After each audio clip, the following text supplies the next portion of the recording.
म्हणजे कितीतरी लोक मला विचारतात की नाही मग मी काय करू फायनान्शियल मॅनेजमेंटसाठी काय करू, मग त्याच्यात सुद्धा 4 गोष्टी सांगणं आणि तेही त्यांना हर्ट न करता, कारण प्रत्येकाला वाटत असतं की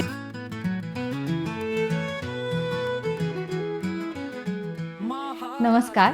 आपलं स्वागत आहे आयर्लंडमधील सामर्थ्याच्या नवदुर्गा या नवरात्री व्हिडिओ सिरीजमध्ये. त्यात आज आपल्या सोबत आहेत अकाउंट आणि फायनान्स यामधील प्रसिद्ध व्यक्तिमत्व सौ प्रज्ञा दावल भक्त. नमस्कार प्रज्ञाताई. नमस्कार. तुमच्याविषयी आपण काही सांगाल? मी चार्टर्ड अकाउंटंट आहे. मी इंडियातनं केलं चार्टर्ड अकाउंटन्सी आणि मी आता इथे CPA पण केलं आणि लास्ट 12 to 13 इयर्स मी आयर्लंडमध्ये आहे आणि 7-8 वर्ष झाली मी स्वतःची प्रॅक्टिस करते. तर मग इथे अजून तुमचा प्रवास कसा पुढे सुरू झाला? प्रवास म्हणजे इथे आल्यानंतर चार्टर्ड अकाउंटन्सीला तसं डायरेक्ट म्हणजे इंडियन चार्टर्ड अकाउंटन्सीला तसं डायरेक्ट रेकग्निशन नाहीये. पण आहे म्हणजे माझा एक्सपिरियन्स होता त्यामुळे मला जॉब मिळाला इथे आणि मग नंतर इथे थोडं शिक्षण घेतलं आणि मग प्रॅक्टिस पण चालू केली हळू-हळू. Very nice. सो या क्षेत्रामध्ये काम करणे तुम्हाला किती आव्हानात्मक वाटलं? खरं तर मी साधारण 8वी-9वी पासूनच माझ्या डोक्यात होतं, की मला CAच व्हायचं होतं. त्यातला मेन मुद्दा म्हणजे मला सायन्सला जायचं नव्हतं. पण एका पॉइंटला मी CA करायला लागल्यानंतर तिथे जे काही प्रॅक्टिकल सब्जेक्ट्स म्हणजे बेसिकली अकाउंट्स आणि कॉस्टिंग हे मला म्हणजे खरंच आवडायला लागले आणि त्याचं म्हणजे काय म्हणायचं त्याला इंटरेस्ट डेव्हलप झाला माझा आणि त्यामुळे तसं आणि मग त्याच्यानंतर आर्टिकलशिप म्हणा किंवा त्याच्या बरोबरीने मी म्हणजे थोडंफार प्रॅक्टिस करायला लागले हे म्हणा. त्याच्याने मला वेगवेगळे लोकं भेटत गेले आणि चॅलेंजिंग वाटलं आणि मला स्वतःला माझं नेचर असं आहे, की मला चॅलेंजेस आवडतात, वेगवेगळ्या गोष्टी आवडतात.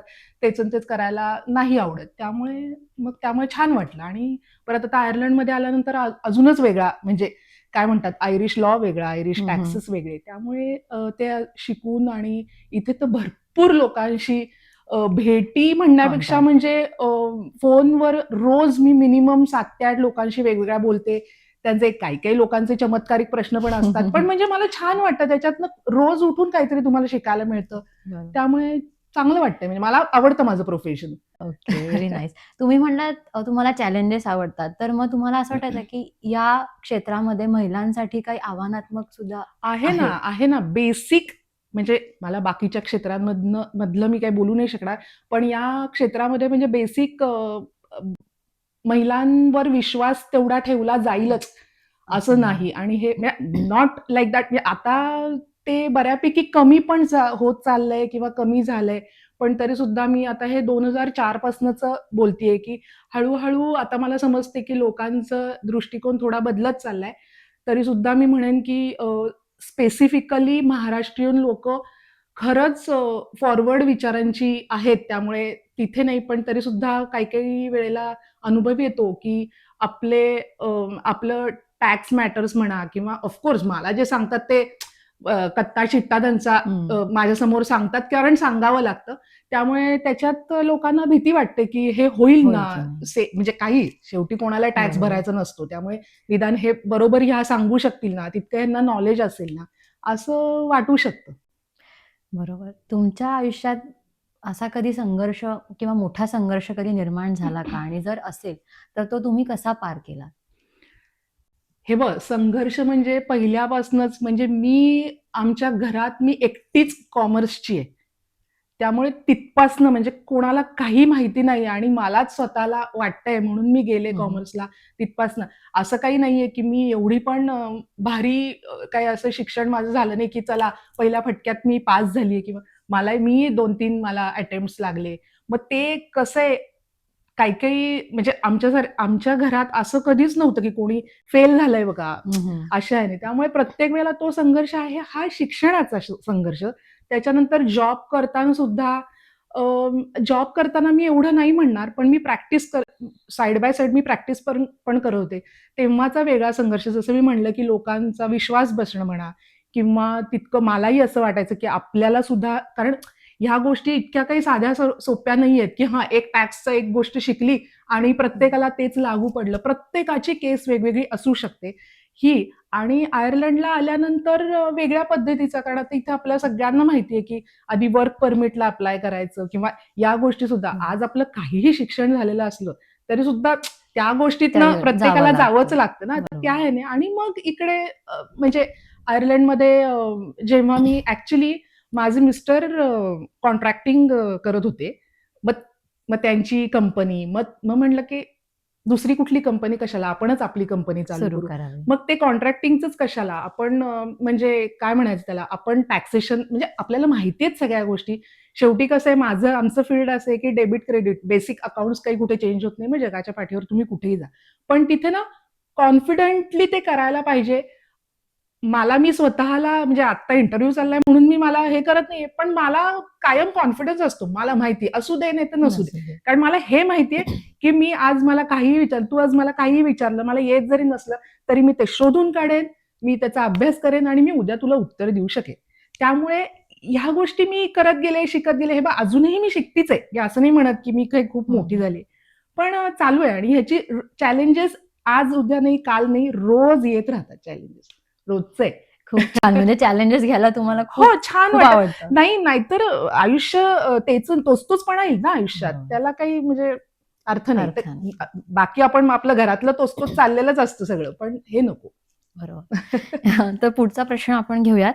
नवदुर्गा या संकल्पनेमध्ये तुम्हाला सर्वात जास्त कोणत्या रूपाशी स्वतःची ओळख होते आणि त्याचं काय कारण असेल?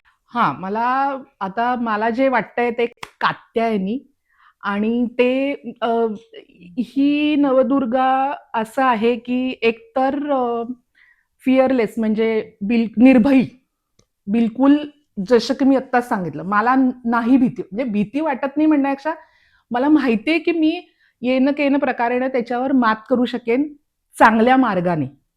दुसरी गोष्ट म्हणजे काय, त्या ह्याचं मला जितकं लक्षात आहे, मुत्सद्देगिरी. मुत्सद्देगिरी म्हणजे काय? मी अगदी शिवाजी महाराजांचं काही उदाहरण देणार नाही. कारण आपण त्यांच्याबद्दल नाही का, छत्रपती शिवाजी महाराजांबद्दल बोलण्याची सुद्धा बरोबर. तेवढी माझी तरी पात्रता नाही. हो. पण कसं आहे, की एक माझ्या स्वतःच्या कामातच मला एवढ्या पद्धतीने मुत्सद्देगिरी म्हणजे कसं आधी एकतर कुठलाही नवीन अ, काय म्हणतात त्याला क्लायंट आला म्हणजे मतलब हं. ते आला, तो त्याला पहिल्यांदा त्यांना समजून सांगायला पाहिजे. ह्या गोष्टीत सुद्धा, हं, की हं.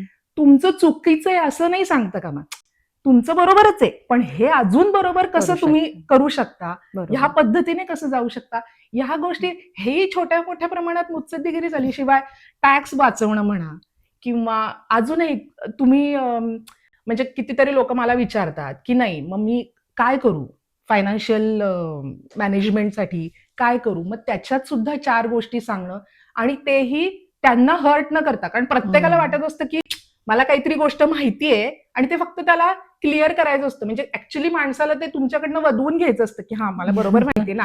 पण बरोबर. पण तसं नाहीये, तुमचं हां. चुकतंय आणि एकदम शांतपणे राहून ते त्यांना सांगायला लागतं. मलाही मनातल्या मनात असं वाटत, काय विचारतोय हा माणूस म्हणजे आणि किती तेच-तेच विचारतोय. पण नाही. ती एक मुत्सद्दी. अशा बरोबर. गोष्टी मला वाटतात. त्यामुळे त्या ह्याची किंचित आपण म्हणतो ना, थोडीशी आठवण येईल. मी असं नाही म्हणत, की त्याच्याशी मी बरोबर. समरस होईन किंवा काय, पण आठवण येईल. मला वाटतंय तुमच्या या कलेमुळेच खूप जास्त लोकं तुमच्याशी जोडली गेली आहेत आणि त्यांना खूप मोठी मदत होतीये. तर नक्कीच म्हणजे. पुढचा प्रश्न घेऊया. येस. तुम्ही अन्य महिलांना काय संदेश द्याल, जे आपल्या क्षेत्रात येण्याचा विचार करत आहेत? सो जे लोकं हं. सेम कोर्स फॉलो करत आहेत किंवा ज्यांना या क्षेत्रात यायचंय, काय सांगाल? हे बघ, मी काही एवढी मोठी नाही, की मी सल्ला वगैरे देईन. पण मी हे नक्की सांगू शकते, की एक प्रामाणिकपणा, hard working, not only hard working, तुम्ही चांगल्या पद्धतीने कसं कुठलीही गोष्ट हँडल करू शकता. ह्या जर थोड्याफार आपण बेसिक म्हणतो ना, गोष्टी जर तुमच्याकडे असतील आणि नॉलेज. म्हणजे तुम्ही अशा पद्धतीने पुढे गेलं पाहिजे, की इन्फॉर्मेशन खूप जणांना असते, पण त्याचं नॉलेज नक्की असेल की हं. नाही. म्हणजे ते कसं तुम्ही इन्फॉर्मेशन कसं तुम्ही वापरू शकता हेच जर कळलं नाही, तुम्हाला पुस्तकं खूप आणून दिली आहेत. पण तुम्हाला कळलंच नाही, की त्यातलं ॲक्चुअली आपल्याला काय काय घ्यायचंय आणि घ्यायचंय? कशा पद्धतीने घ्यायचं, तर काही त्याचा उपयोग नाही. बरोबर. त्यामुळे तसं तुम्ही आणि शांत पद्धतीने हार्ड वर्किंग केलं तर मला नाही वाटत काही तसं प्रॉब्लेम आहे किंवा काय. हं. आणि बस म्हणजे मग साधारण सीए साठी तुम्हाला इथे आल्यावर काही वेगळे कोर्सेस पण करायला लागले किंवा काय आहे त्याबद्दल? 2-3 गोष्टी आहेत. सीए म्हणजे इंडियन सीएचं ऑफकोर्स मी सांगतेय, की असल्यानंतर जर तुम्हाला एक्सपिरियन्स असेल, म्हणजे आता मी 2004ला झाले, 2004ला झाले सीए आणि मी इथे आले साधारणतः 2011ला वगैरे. त्यामुळे तिथपर्यंत मला बऱ्यापैकी एक्सपिरियन्स होता.